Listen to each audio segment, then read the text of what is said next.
Got some paper to be getting. See, faithfully be clicking. Basically be clicking. Wait for me to be slipping, dog. You wasting your time. I guess you realize your blows ain't as painful as mine. Jermain Baxter, aka Nature, born December 5th, 1973. Back in the day, it seems the hip-hop story for groups or crews was all the same or very familiar. One guy becomes larger than life, and definitely the crew feels he's outgrown them and would like to try other things to further scratch his itch of fiending to feel that pleasure of evolving, while the crew is still back there, screaming louder and louder the further the star walks away. Hey, what about us? You said you'd save us. Haven't we waited long enough? Haven't we paid our dues? Nah, you're a bitch leaving us here. You know what? Fuck you. You ain't never been real anyway. We ain't friends no more. I'ma diss you and tell everybody how fake you've always been. Unless you turn around right now and come save us. I mean, we grew up together, right? Not understanding the reality that everyone can't go. 3 words that can explain life in any situation. Not because it happened for one person mean it can happen for you, or that you even deserve for it to happen to you. And the ones it doesn't happen for, know that that bed is yours to lie in. No one is gonna feel sorry for you. It didn't happen because of something you lacked or something you were supposed to do and you didn't do it. Another man's success should never be confused with what your expectations of what your success should look like. I say that all to round up how I feel about the story of Nature. When I see and hear an artist like Nature, immediately I understand his appeal in music. He was well fitted for the era he was of, where all the eyes were on New York, being hard and gangster with scuffed Timbs, screw faces, and hard bars was all it took to make a star in rap, opposed to what it became being much more about how marketable you can be as an artist in an era like today. Nature had the grimy look, the New York swagger, and he was childhood friends with one of the greatest rappers ever. Not to mention, Nature had skills as an MC too, one that would have been more of a household name had he not reached for the money instead of the long-term opportunity, like he said in his Math Hoffa interview. Among other things, Nature's rap career can be seen as a disappointment to hip-hop fans, aware of his initial entrance into the game and all the potential he had, topped with relationships and situations he fell into, with Nas, a close friend, being in position to shine mass light on his career, and a spot on the roster opening up due to Nas once again having beef with a guy he was once close to. Nature had all the opportunity in the world, but in the end it was squandered after feelings got involved and hurt, all in the name of fame and fortune. What happened to Queen's lost star? Let's talk about it. Salute to Isaac Martinez on IG for this request. It's your boy JC Stunted Growth Music. Let's get him. Take a minute to like, subscribe, and comment on who I should do next. Nature is a rap artist from Queens, New York, Queensbridge to be exact, that just so happened to grow up in an environment hip-hop was right at his front door as a kid growing up in the late 70s and 80s. The birth year and date they give hip-hop ironically falls months before Nature was born. Also at his door was a young Nas asking, could Jermain come outside to play? As the two grew up in the same housing projects, Nas also a 73 baby. Fast forward, Nas decides to take rap seriously after his friend Ill Will died and vowed to stay in the studio until he got his big break, while Nature fell more into the streets.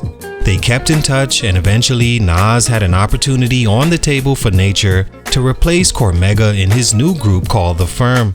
Cormega, a guy Nas and manager Steve Stoute couldn't lock into a contract with them, so replaced him with Nature. Born is Nature's rap career, and the anticipation built more and more as he released DJ Clue and radio freestyles heating up the block. Due to Nas's disdain for Cormega, he wanted to make Nature the star he wanted to show Cormega he could have been, but with Nature, it just didn't work out. Stunt number 1, Fool's Gold. Referring back to the Math Hoffa interview featuring Nature, something very important was said.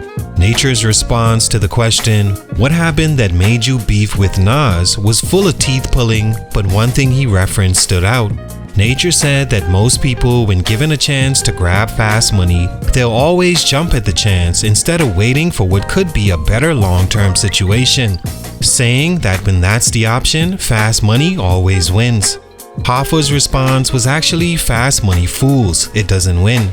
Not sure if Math meant to call Nature the fool in the situation he was in, where he too reached for the fast money when he had to choose between signing a deal with Tone and Poke of Trackmasters or wait for Nas to get off tour dealing with his label obligations, and was back in Queens and able to roll out a Nature project the right way with his involvement 100%. Nature at the time was as hot as he ever was, coming off the Firm album, where on a few tracks many fans whispered of he having better verses than Nas, or just opening a track with all hip-hop legends on it in Noriega's Band for TV, all while being unsigned hype and right hand to an artist arguably the hottest rapper in the game by then, Nas.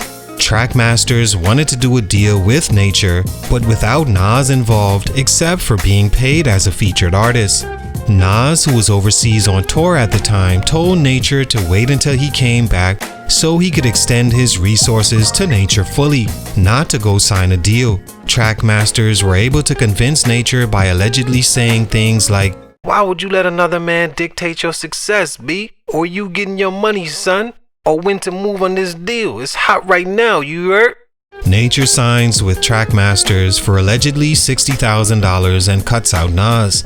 When he did that deal, that was it for he and Nas's relationship/business friendship. Nas, who had done the song The Ultimate High, didn't even show up for the video, as he felt they were trying to use his name for the single to get more airplay. Without Nas, Nature's first album bricked and began his decline. He failed to understand just how much he still needed Nas, reaching for a $60K that was probably long gone in no time, giving up his future as a household name. Stunt number 2, the delay of Nature's albums. One huge reason Nature's debut bricked, or flopped in other words, is because it came out almost 3 years after it was recorded. Nature made that album in '98, some of the songs recorded far back as '97, yet it didn't come out until September 2000. Reportedly, many of the original songs couldn't receive clearance, which is another benefit of having an artist like Nas in your corner. He could have made sure those were handled on the business side, being the artist he is. When it came out, critics rated it lackluster with the hooks, rhymes that seemed rudimentary, and it didn't capitalize on Nature's #1 resource, his being around Nas since a child and having a relationship with him as a superstar in the game. Nas didn't even show up for the video and was featured on just one song. An artist like Nature needed Nas's light to shine on that all-important debut album, and by the time it came out 2-3 years later, Nas was nowhere to be found. In fact, he sneak dissed Nas on the song We Ain't Friends. His next album wouldn't come out until 2002, then 2016. Understandable the later albums, as steam was long gone by then, but his first was late by years, as well as album 2 after Columbia dropped him. Fans won't wait for any artist. Look at hip hop now. Kendrick Lamar is taking his time to respond to Drake, and fans now don't even want to hear a diss from him. Whoever was running Nature's career at the time didn't strike while the iron was hot or its sharpest. Stunt number 3, Nature was never the guy. I'm sorry, but I never saw what some saw in Nature in any way as a rapper. It's why I say that everyone can't go, and all involved need to understand that. Nature didn't have certain things when it came to blowing up as a big rapper, especially as the millennium changed and hip-hop evolved into its marketable over everything era. In the 90s maybe, which is another reason I feel his album missed the mark and dropped too late. He was a 90s rapper. He had a 90s look, 90s style, 90s sound. When the game shined up and grimy rappers like Nature, Jungle, Cormega and those guys were never going to be attractive mainstream. Add to that, their music is mediocre when it comes to making actual songs that could play outside the hood. I never heard a good Nature radio record by himself or a mainstream hook that could have charted. He was a guy Nas wanted to use to show Cormega that he was supposed to stick with him and could have been the star Nas wanted to make Nature before Nature moved to Marcy and took the Trackmaster's deal. But as far as blowing up, Nature couldn't go. He's just not that interesting of an artist. He got on because of his affiliations and could hold his own on 90s beats with no chance making the Billboard or major radio. All in all, man, Nature moved to Marcy. That's all need be said. He did things his way, and his way wasn't the smartest option. When that occurred, there wasn't any turning back. Yes, he continued releasing music, but at some point it was clear it wasn't going to reach the potential he once had. Salute, much respect, but for these reasons, his growth was stunted.